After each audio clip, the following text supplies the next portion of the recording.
Sveika, nāve, tu lielā brīnuma svecīte. Viss sadeg.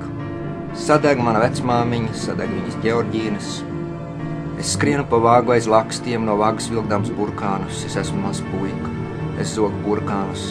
Bet pirms es tos paspēju aiznest pāri žogām, sadeg mani burkāni kā brīnuma svecītes. Es te sēžu savā istabā, un viss ap mani sadeg dzirksteļodams, tavu fotografiju deg mirdzēdam.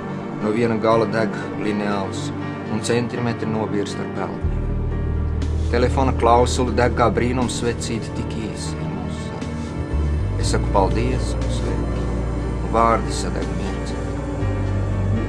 Ka šī ir par saulgriežu nakti, ka visa istaba laistās dzirkstelēs. Viss, ko es te dārgu esmu sakrājis un savācis, viss sadeg mirdzēdams, ko tas varētu nosīt. Vai es tagad kļūšu nabaks un iešu diedelē? Bet istaba ir gaismas pilna, un pats es esmu gaismas pilns, un laikam tur iekšā arī sirds sadeg mirdzēdam. Es gribu vēl kaut ko teikt, bet viss, ko es saku, sadeg kā brīnums svecīt, un šis ir pēdējais teikums: sirds sadeg mirdzēdam.